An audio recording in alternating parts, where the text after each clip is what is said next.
One, two, 3. The Local Youth Worker is a podcast brought to you by Reformed Youth Ministries.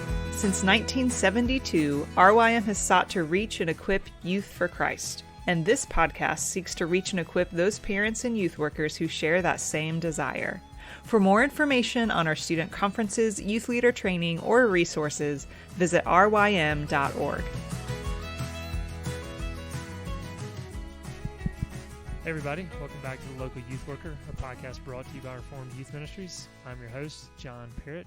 This is episode 364, and I'm here with Chris Holland. Chris, how's it going? It's going great, man. And later we will have, you know what, I just said the wrong episode. So look, it's actually episode 365. So correction there. I'm just going to keep recording that. I'm not going to edit that. You ruined my day by getting the wrong episode, by the way. So. But Dr. Dan Doriani will be with us again in just a bit. And then later, I know we'll have some youth workers with us talking about youth ministry FAQs, so stay tuned for that. But right now I'm here with Chris talking about an essential book for youth ministry. So Chris, what is an essential book for youth ministry? And I should say, I know the last two episodes I didn't say, beside the Bible. We've said that early on, but I just want to reiterate that. Top three for me anyway. Yeah. So. Okay. Yeah. So what's your essential book, Chris? You know, if I'm thinking about personal development or I would say guarding thyself. Zeal Without Burnout by Christopher Ashe has been one of those I read every year, and I give to people that are in ministry when they're starting new ministry jobs, and just say, look, you need to depend on the sufficiency of Christ to be effective in your job and in your calling more than you need to be dependent and confident on your own skills and giftings. And I think Christopher Ashe, what he does is he makes it a safe place to be able to say, I do not have it all together and I cannot do everything. And he just confesses his own burnout and his own story in a really eloquent, humble, kind, generous way. And he makes it safe for us in ministry to be able to say, hey, I'm kind of tired, you know. And where Charles Spurgeon would say there's a difference in being weary in the ministry versus being weary of the ministry. Christopher Ashe modernizes it a little bit to help you kind of discern, am I burning out? Am I weary of it? Like, I want to be out of it? Or am I weary in it? I'm just tired, and I've been carrying a lot of burdens with kids and families. You know, so he just does a really effective job in that. The other one I'm going to say, this is an obscure one. I know you only asked for one, but I'm going to give you two. Do it. Free little nugget for you. But an obscure one that I think everyone should check out is Lions Were Born to Roar by Phil Hardin. And Phil's my counselor, my personal counselor for many years, but he wrote this book to try to help men discern how God has made them and how God has ordained for them to function in family, to function in life, in church, in job, and with other men. And we did this single book. It's a very, very small, thin book, and it gives you 4 categories of different personality types that you can kind of associate with. But it also gives you chapters and paragraphs within the chapter that say, how do you live with this type of person? If you're this type of person, how do you acknowledge your faults and your successes? How do you acknowledge how God made you? And how do you move towards being a lion, which is Christ? He's the Christ figure there. And we did that with our youth this last year with our high school guys. We literally took it paragraph by paragraph. Wow. Like, it's smaller than the RYM books, you know, the track series. But we took it paragraph by paragraph, and every week was like a different paragraph that we just dug into. I mean, it was normal place for our guys to cry together and say, I'm really struggling with XYZ with my friends. I'm really struggling with my identity. And it just made for a really safe place for them to be able to do that. And I think Phil's book does that for young men extremely well, and I highly recommend it to youth pastors to read. Well, yeah, thanks for that recommendation. I've not heard of that, so yeah, definitely one to check out. But jumping back to Zeal Without Burnout, I can remember years ago we gave that out at YLT, and just, you know, a few things about it. I mean, one is it's a really short book, and so for those, you know, out there who have not read it, I mean, you know, if you're struggling with burnout, it's nice to be able to pick up something very small that you can just kind of chew on. But then one thing he said is that, you know, we are but dust. And so kind of, I remember just kind of embracing that as like, we're weak, and it's okay to admit we're weak and that we are dust. We were formed out of the dust. We will return to dust, and that we're going to feel that weariness in ministry. And so, yeah, that's a book I've read years ago, and it's one I do want to pick back up and read again. So I'm glad you're highlighting that. Chris, those were helpful. Thank you for those recommendations. Right now, here's Dr. Dan Doriani.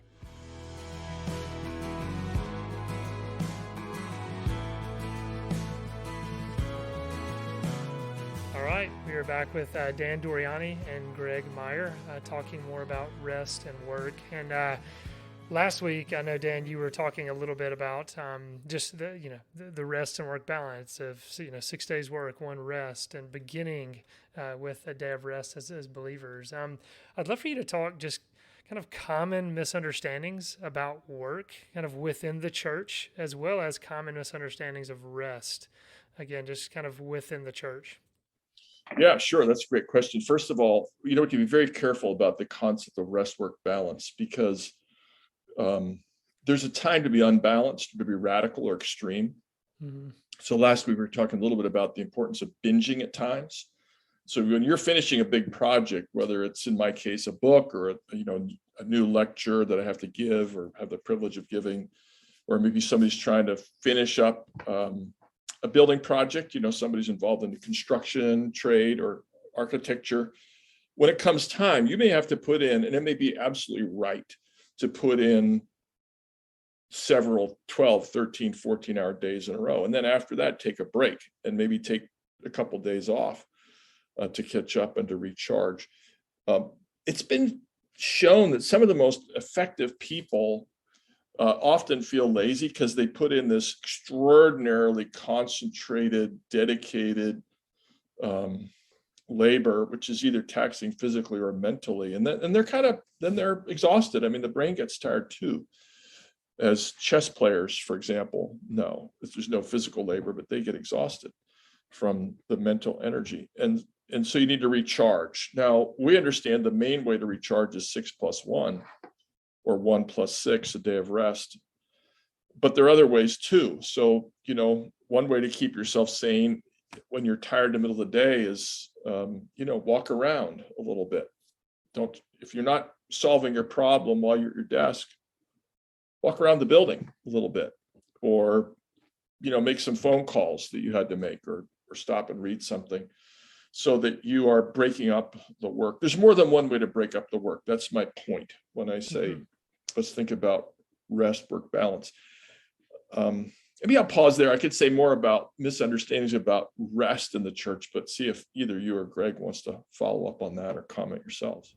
Well, I'll just say this, and then Greg, I can tell you want to say something to it. I think that's just great to hear that. I'm assuming, there's so much guilt and shame associated with the way that we work and the way that we rest. And so for people to hear, hey, look, it's okay in the middle of the day, if you're feeling fatigue, just to get up and walk around and not think, well, hey, I'm not doing this excellently, so, I need to feel guilty. That was kind of a shot at Greg just then. I was kidding, Greg, from last week. Greg, please jump in as well. No, I'll tell maybe a short story about kind of related to this. We were in one of our Sunday school classes for our high schoolers. They were talking about Sabbath recently and rest, and I was told by the two teachers that a debate broke out between the students about whether the Sabbath was legitimate or not, after Christ has come. And it was interesting that the two of the students who were in favor of the Sabbath not applying anymore were the two that probably go the hardest in school and in life. Wonderful kids, but it's just a fascinating illustration of we have a lot of different views and don't know quite what to think about this balance of work and rest, and there's times for extremity, for binging, but that pattern. And so maybe a question there, Dan, would be how do we enter into these conversations with students, and then those who are kind of forming what they think about work or what they want to go do? How do we help them think through the balance of work and rest as a high schooler, but then as they are looking ahead to different phases of their life where they're not as much students but working and more jobs proper, I suppose? Yeah, there's a sense in which the most important point is we're not machines. and we live in an age of efficiency, and so much is done by clocks. And again, in biblical times, there was sort of morning and midday and afternoon and evening. That was kind of it. The Romans had about 8 segments a day of 3 hours each. So we're kind of pushed by the clock and by deadlines and so forth. And we have to recognize that's a cultural value, not a biblical value. So that's one point for people who work very, very hard. The other thing is, if we're not machines, of course, it's fine. So some of the things I do when I get stuck at work include call up a friend, and it might have something to do with work a little bit, but call up a friend. I also do things like stretching exercises or pull-ups and push-ups, or if I'm working at home, I may go pull weeds in my garden for 4 minutes, or anything. Or I might mow the grass, back to that again, in the middle of the day, because I'm stuck, I'm getting nowhere. And mowing the grass, my mind comes clear, and then you can work more effectively, because we're just not machines the way we're sometimes pushed to be in our culture. So I would say to kids, think through the idea that you're humans, not machines. Think through the way you look at time, and resist those cultural pressures to say, be productive all the time. It's good to be productive, there's no doubt, but to be ceaselessly productive is probably a long ways from a biblical concept. We're relational, familial beings, we have friendships, and so on. And that, of course, is what allows, just to go to your other question you're asking, John, about misconceptions in the church. When I was a kid, I'll do it this way. The idea was, you're at church or you're taking a nap.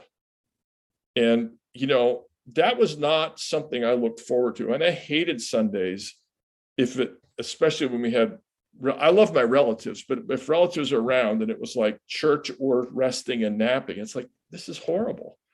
I hate Sundays. And I was a hyper energetic kid, and I'm probably still a little bit on the hyper energetic side. And so I believe that, for example, the Lord's Day, I don't do competitive sports on Sunday.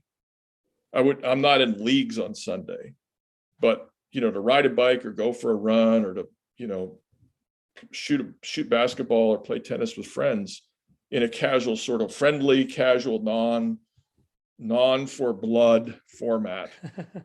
I find that to be very restful. And of course, time spent with family and friends, and kindness to people, maybe in your neighborhood, or helping your family or friends out. Those are all restful. You don't have to be sleeping or idle, or sitting in a religious worship service, which we should do every Sunday, certainly, or in some kind of a spiritual meeting in order to have a day of rest. That's helpful, Greg. So this is kind of maybe a question thinking about students, but also their parents, kind of shepherding them through the process. But a lot of it, what it comes down to in terms of work and rest, are discernment and wisdom issues. And one thing that I've noticed a lot is, this is increasingly happening, is a coach, a teacher, whoever's in charge of whatever club, everybody is asking complete devotion of a student. Like, right. you have to be at all these things or you don't play. Right. Or you have to be at every practice or you're not going to be in the show. Mm-hmm. And everybody's doing that because they know that if they don't, they won't get the kids to participate on the level they want. Right. But you as a kid, you're having to make decisions, and as a parent, you're also having to make decisions. What is my kid going to give? What are we going to give our time to? And when are we going to rest? And how are we going to do this? So you have 3 kids in that situation. Mm-hmm. So I don't know, principles for discernment and wisdom for students and for parents dealing with that. Right. So I would say, first of all, if you're a parent, you need to push back on that consistently and maybe hard. And of course, the Bible says a cord of 3 strands is not easily broken. So you might ask the question, okay, who else is going to be on this team, whatever the team is? It could be, a band, or it could be a soccer team, whatever. Who else is on this team? And we're going to push back together.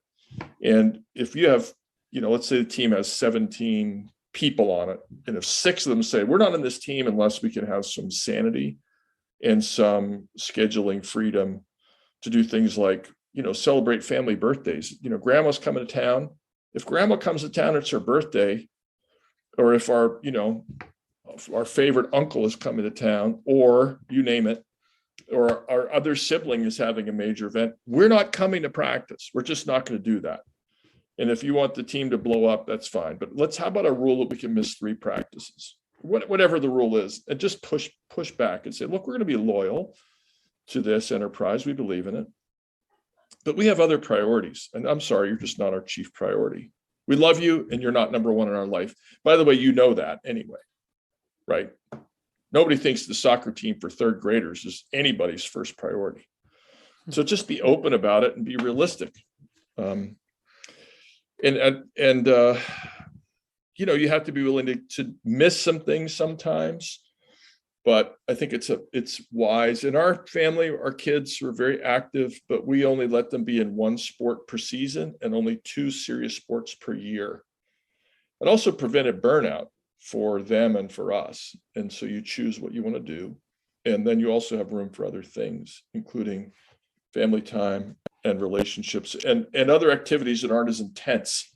So, non-team oriented activities or non-leaguish, rule governed activities that are nonetheless very, beautiful and life-giving. Mm-hmm. So you mentioned a few things about what rest could be. It's not just go to worship and nap the rest of the day. Mm-hmm. Thinking about more creatively about rest. I'll just make a confession. I struggle with that, and I get anxious sometimes when I have opportunity to rest. I don't know what to do with that time, and I'm sure I'm not alone in that. So maybe you have some suggestions or tips of how do you engage with that kind of rest anxiety, and just what are some categories to be thinking about in terms of how to spend that time? Yeah, I'm so bad at resting that I've decided the thing to do is to schedule my day so that I can't work on my day of rest. My day of rest is actually, since I'm preaching now and I've been a pastor many years, my day of rest when I'm a pastor preaching is Friday night at 5 till Saturday at 7. I give myself 26 hours. I'm quite the slacker, right? So that's my day. And then Friday night, we always are together with friends, or almost always, or maybe it's a time together with my wife, Debbie. Saturday morning, I watch my grandchildren. Saturday in the day, almost invariably play tennis for a while and usually do some kind of lightweight yard work. And it's not really work, it's not like I'm excavating paving stones, but, putter around the yard and just read things I want to read. And take a nap probably, and then have a relaxed supper as well. So I schedule myself out of trouble. I put stuff in the day, and I won't say I never check my email, but I sure don't check it much compared to other days. And I don't look at my cell phone for text messages, maybe once every 6 hours to make sure something huge hasn't happened that I've missed. But those are my activities. Some people, of course, as you know, turn their phones off and their computers off. And I think that would probably make sense for people who need to do that. Mm-hmm. Yeah. And John, isn't that what you do, John? Like you're pretty ruthless with the screens. Well, I have been at times for sure, and definitely, try to have those days to get away from it. I know there was a time, when I was on staff at a church, Friday was my day off, and usually Thursday I would let my phone die and just not charge it. Friday, let it just be dead, and it was extremely freeing. For sure. And I'd love to, I know we're about to draw this to a close, but kind of staying on this rest as well. And I know you're kind of getting into some of this, but I know the fear for some people is, okay, well, I'm being lazy, if I'm not doing something all the time. And so maybe just give us some thoughts of kind of rest versus laziness. And when does rest become laziness? Some of this might be obvious, but just some guidance there would be helpful. So I think the first point is that we can rest because God doesn't. The Lord of Israel neither slumbers nor sleeps. He gives to us in our sleep. A couple Psalms I'm quoting here. So we can go to bed at night and not think the world will fall apart while we're asleep. That's sort of one basic principle. We all know that we've gone to bed at night with a problem and it's been solved by morning. You have the answer to it, or somebody did something by the time you get back to it again at 10 a.m. Laziness, of course, is when you do things like fail in fundamental duties. For example, the sluggard does not bring in the harvest. The sluggard does not plan ahead.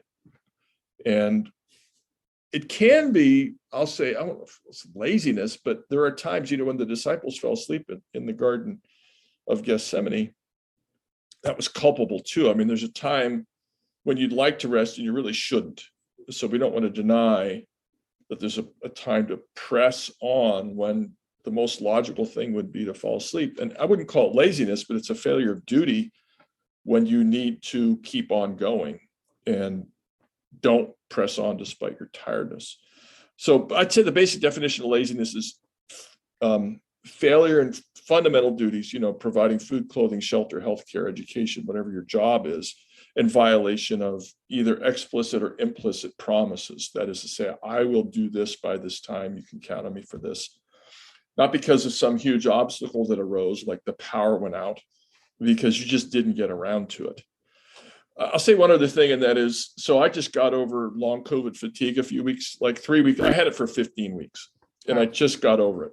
And there are times, it just was a good reminder to me that some people get sick and you can't keep on going.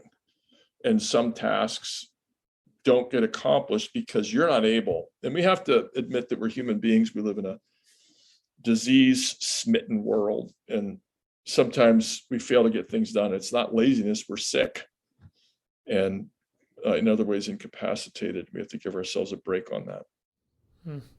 That's, very helpful. Thank you for that perspective. Greg, Dan, enjoying this. Looking forward to talking more next week. Good to be with you, John.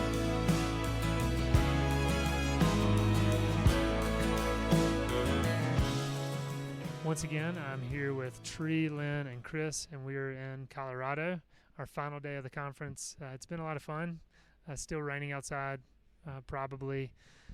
So Chris and Tree are hiding from their students. Lynn and I don't have students here, so we don't have an excuse. But we're going to get into, I think, some frequently asked questions or just some generic questions to talk about. And one of the questions that the podcast team came up with is a youth ministry pro tip. And I don't know, what classifies a pro tip? Just when you've been doing something long enough and you've kind of learned wisdom from that, and that's a tip you would share. Is that how you guys would define pro tip? Okay, everybody's nodding. Tree, you said you think you have a pro tip you'd like to share. I have one. My pro tip is to not take yourself too seriously.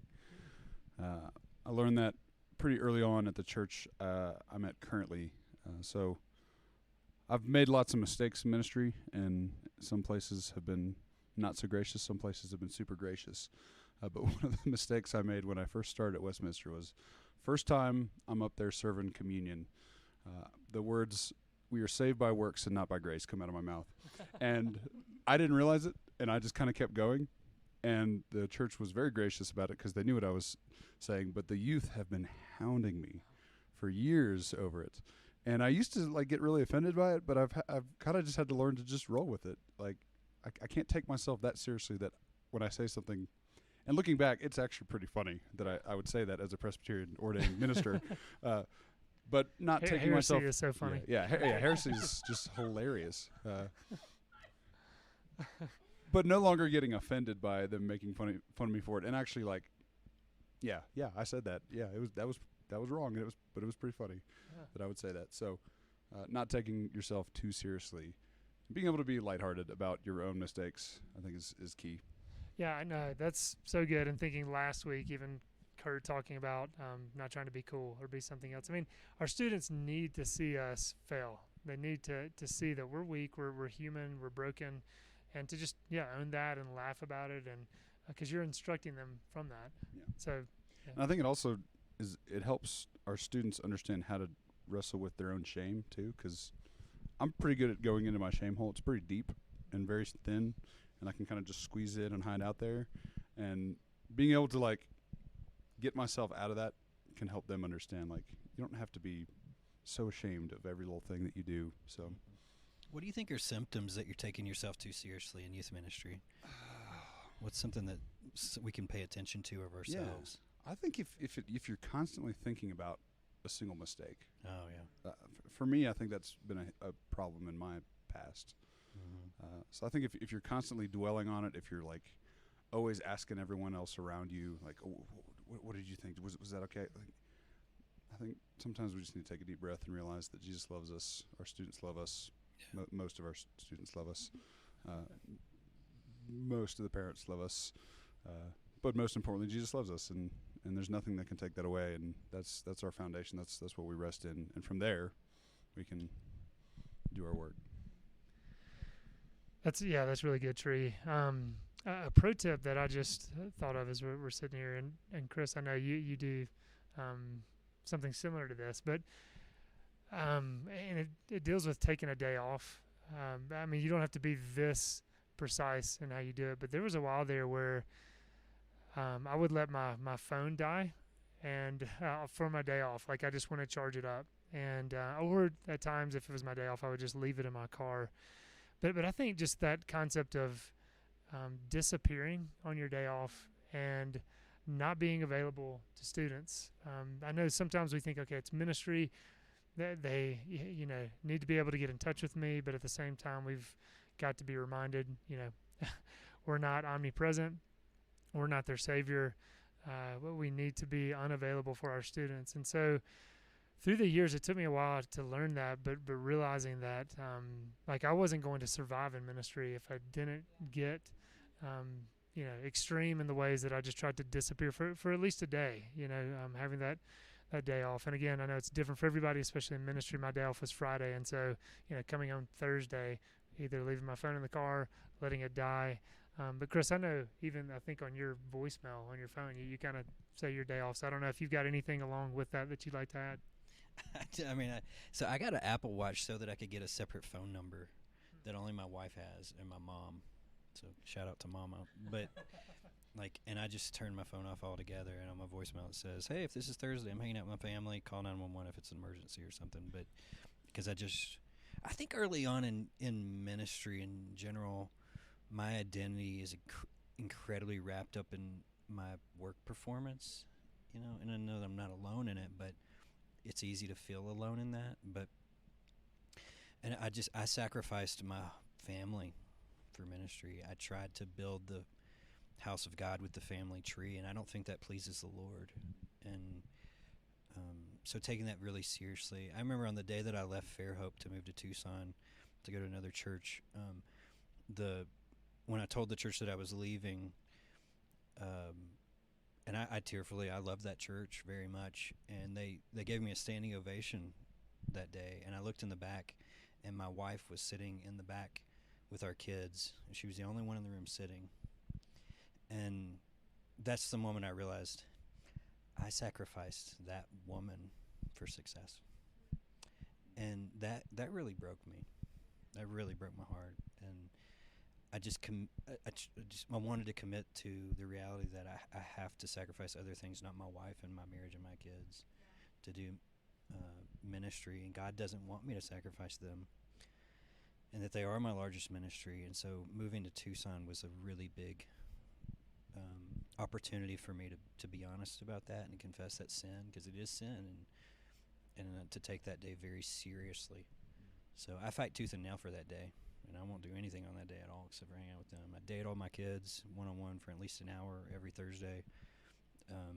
Date Amanda every Thursday night. Have to, and you just got to. It's a big deal.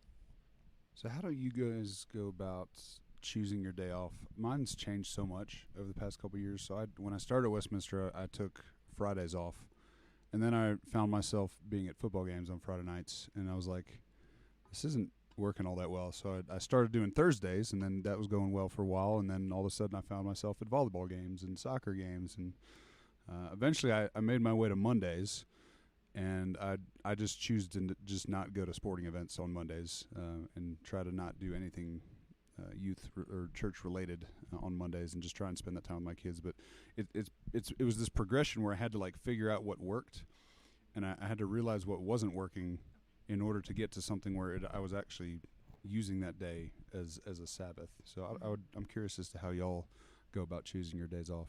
Well, even learning what is a Sabbath for me was a process of like what actually refills my soul, like what actually refills my spirit. Because for a little bit, I very similarly I just decided I'm not going to move my car for one day. Like I'm just not going to move my car because for me as a single, it was I just want to go and be and do all of the things because my identity was in how busy I was.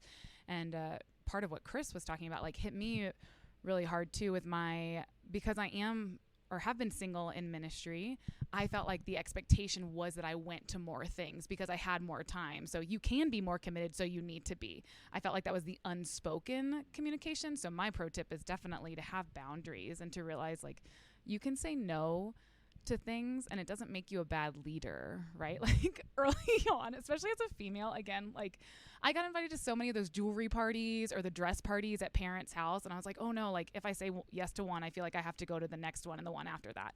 So I just made a hard rule of like, actually I say no to all of these. So whenever it comes through, it's not like, oh, I went to hers, but I didn't go to yours. It's nope, I just don't go to anybody's.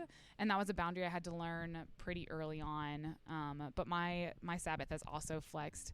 And it seems to me that it would be more important that you have a Sabbath as opposed to it being the same time every week, right? Like it can flex with like, yeah, we're at camp or, we're at the conference all week long. Like it's clearly not going to be Thursday. Like Chris isn't going to lock himself up in his room and he will wait to call his mom. Yeah. Okay. I locked him in a closet this morning and he got out. So perfect. Yeah. But yeah, it's like finding out what works for your schedule because I love going to sporting events. I think they're so much fun and it's such a great opportunity to meet other students. But I did have to tell myself, Lynn, you get 2 evening things a week, like because it would be so easy for me to give it everything. Yeah, and maybe pro tip for our listeners, you talked about being single in ministry and how there's this unspoken expectation. I don't think that's secluded to just you. I think that's across the board that you're single and you have a lot more time. I don't think that's a healthy expectation that we need to have on our youth workers either. Just from to the sessions that may be listening to this, to the parents, like single people need time alone too, and they need to be able to rest. And your students' salvation does not depend on them being at every single event at every time. So. Yeah. And getting back to your question, Tree, of just kind of the day off. I mean, that was kind of what I inherited when I came on the ministry. It was Friday was the day off, and so I just started that. But I did see a lot of wisdom. It was nice to be able to kind of even finish late sometimes on Thursday, knowing, okay, Friday's my day off, and taking that day off, and then still having Saturday where I would typically do a lot of yard work. And it was kind of like I'm easing back into, okay, the rhythms and routines of ministry. And Lynn, going back to something you were saying as well, youth retreats take place on Fridays. And so, okay, we knew as a staff, Friday we're not getting that day off. We would try to have everything ready for retreats where we could be home on Thursday, but be on call. So it was kind of a day where we were kind of taking some time away, but realizing, okay, if one of my staff members saw me call, like answer the phone, it could be, something we needed to address. But then having comp time that Monday. And I know sometimes youth workers can wrestle with that because there was some guilt there of if we went on a weekend retreat and we're like, okay, look, we're resting on Monday, we're taking some time off. We have the thought of, well, we've got volunteers who aren't getting rest and they're going, back to work on Monday. But I kind of saw that as that's not their regular employment. And so they were actually, serving and getting some kind of rest from actually participating in a youth retreat on the weekend because it was different from what they were called to do during the week. And so anyway, that was just kind of helpful to think of it in that way. And I think it helped the staff rest as well. It's also so hard to take a break from something you love doing, right? Like that's been so hard. I love hanging out with students. I love retreats. I love going to sporting events. But I still have to take a break. It's not just taking a break from the things that are actually exhausting, like just like our paperwork or spreadsheets or whatever it is, emails. Like, but that was really hard for me to learn. Was like I love my job so much. Like I would do it 24/7. I would give my life to it. I would sacrifice my life to it. But realizing like again, like Sabbath, what is a good thing for us, and it's good for us to model to our students and our other leaders. Of like you need to break from the things that you enjoy too, because they can just as easily become an idol. Yeah, take rest. That's all I've got for you. I mean, we're in an industry where you are celebrated and given a raise when you don't take a Sabbath, and yet that is a primary commandment of our Lord. Like, and so you get championed when you sin in that. Like, it's a very broken system. We're a very broken church, but take an initiative to prioritize your relationship with God and recharge your faith is just, it's just vitally important. I don't know how many. We've been in this business for a long time, and how many times do you hear about people that go into ministry and they just burn themselves out, and it's like, hey, what's your Sabbath like, bro? What's your day off? Day off? Question mark. And it's like, oh my goodness, I bet your whole life would change if you just took one day off and separated totally. I think that goes back to the taking yourself too seriously thing. Like, oh yeah, we totally. so often think like our ministries are going to crash and burn because we're not there for a day, and that's just a recipe for disaster. Mm-hmm. Did you want another pro tip? Go for it. Yeah, we got It's like 38 minutes, but I know how you do this wonky thing, so I don't really know. But yeah, something I think that has really really served me well as God has humbled me to realize I cannot do everything, and I'm just not a Swiss Army knife as much as I'd like to be, is to hire/recruit/pray for your weaknesses, being people to fill in for your weaknesses. I am not organized at all. Like, I'm not, and I want to be with people. Even as an introvert, I want to be with people. I want to be around. I want to be boots on the ground. I want to be praying with kids, working with kids, and working with families and all this stuff. And so, try to acknowledge who you are, know thyself in that, and don't act like you've got it all together. And try to find people that will fill in the gaps for where you're short. And then untie their hands to do the work that God's called them to do. And I think you'll be happy that you did, really. That's a great pro tip, because I can remember, and I don't know how y'all were, but right when I started out in youth ministry, there was that, I guess, just pride, but being territorial of, hey, look, this is my ministry. I wanted to be able to do everything and be everything to the students. And, it took years to just realize, okay, look, I cannot do this. And I guess this is kind of getting back into some of what I've already said, of just realizing my own weaknesses and realizing I've got to have plenty of people around me to have this ministry last. Because, I would not be able to. I would have burned out. And I love how just the Lord humbled me through that. And then just through the years, being able to celebrate other people coming into the ministry and realizing, not every student is going to connect with my personality. I need so many different personalities in the ministry to reach out to those students. And so, that's a good word, Chris. Yeah, I think we're too often afraid to ask for help, and that's the complete opposite of what we should be doing. Like, we should be getting other people involved, the church involved. Sometimes I get so rushed, like I'll get out our schedule for the next couple months, and I will forget to proofread it, or I'll forget to ask somebody to proofread it, and I send it out, and then I have to correct a mistake that I made on the stupid calendar.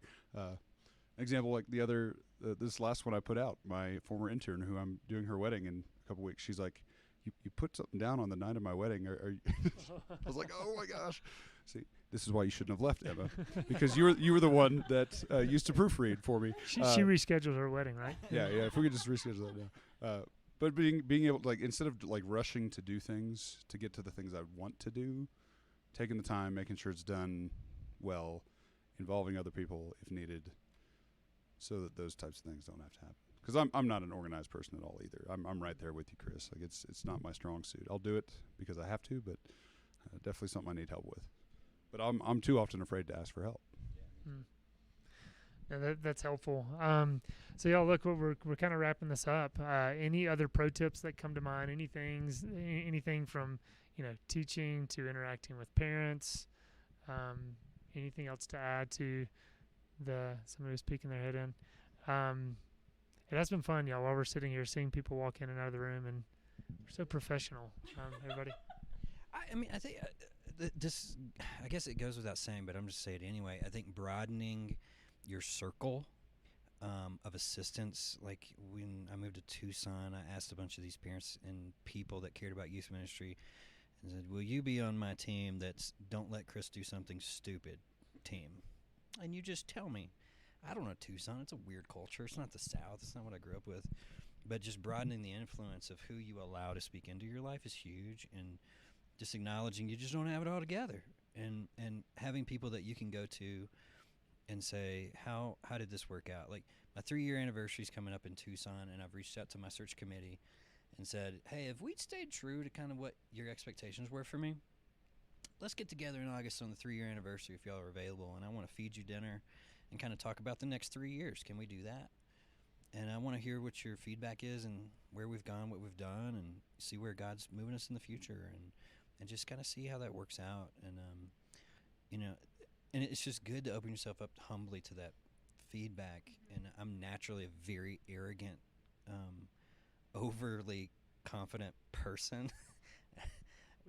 Very much like Kurt. That's like why I I'm locked you in the very room this morning. unathletic, but I'm still very arrogant, and you have to force yourself to open yourself up to those criticisms, and to some degree. Yeah, no, I think, really good word. And that's something, as you're saying that, I'm thinking of my youth committee. And that was something I hated when I started in youth ministry. And the older I got, the more I saw wisdom in having, youth committee. And really, as you, and again, this would be an entire podcast if we talk about how you staff a youth committee and all those kinds of things. But having those people that you trusted, that you knew were your allies, and that they loved you, but they weren't afraid to critique you and to challenge you and those things. So I think that's such a good word. Tree, Lynn, Chris, it's fun having these conversations. Those who are listening, I hope these are helpful to you, and hopefully we'll have many more. Hope you guys have a good day. Come and buy without money. Oh, come and feast without pay.